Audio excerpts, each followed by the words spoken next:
Hi guys, today we're going to be talking about session 13, Prove It, adding quotes to support your opinions in our writing. So you guys have really figured out what it takes to make a great writing when we're talking about these nomination writings.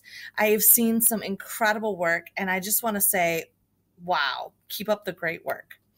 Our goal today is to use quotation marks effectively by citing specific evidence or quoting specific words in our text.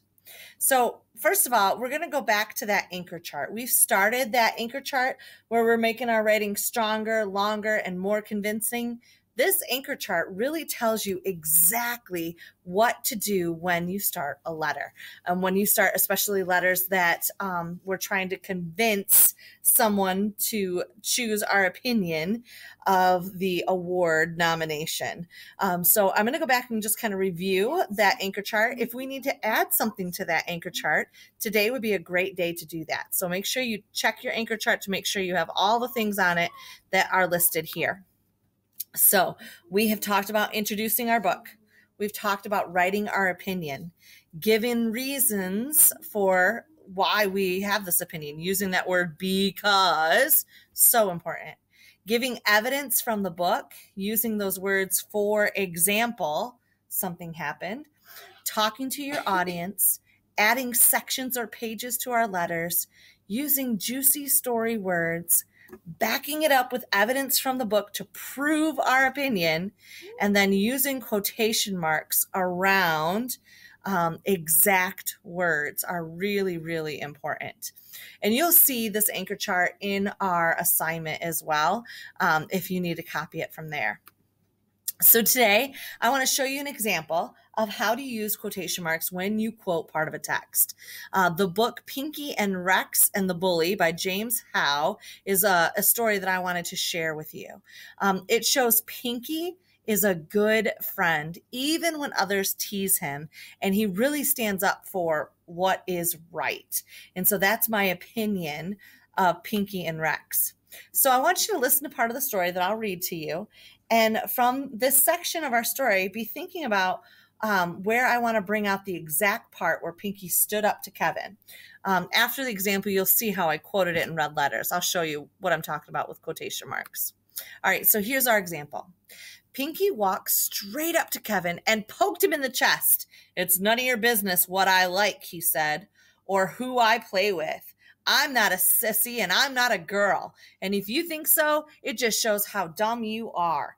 Kevin's mouth hung open as Pinky poked him a second time, and then he walked away. "Come on, Rex," he said. "Let's go."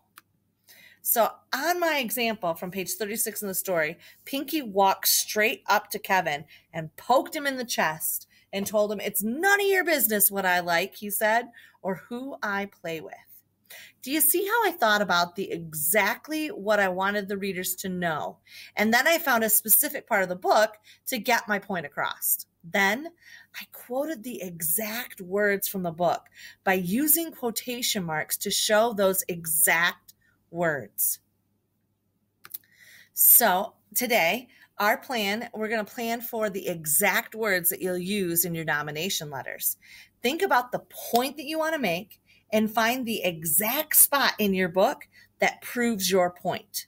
Then, if we have time, we can tell our partner about it.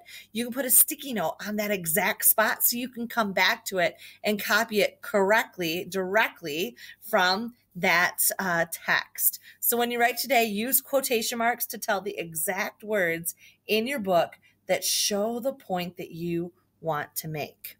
All right, so your goal is to find those exact words for the point that you want to make of your opinion in your nomination book. Okay, so I'll come around and check to see how you're doing. Make sure you don't want to quote the whole text. We just want like a very small snippet in this book. Okay, another great key here is these phrases. If you can use some of these phrases in your writing, then you will know exactly how to make that quote happen. So you could say, for example, in the book it says, or on page blank, there's a part that says, Or you could write, the author writes this. And that's really, really important. Okay, so go back to use that where you can introduce your quotations and from that exact part of the book. Okay, all right. So we're going to brainstorm what we're thinking about today. Think about that worthy award that you have and begin writing. You can do an amazing job on your nomination letters this week. All right, I will talk to you soon. Have a great time writing.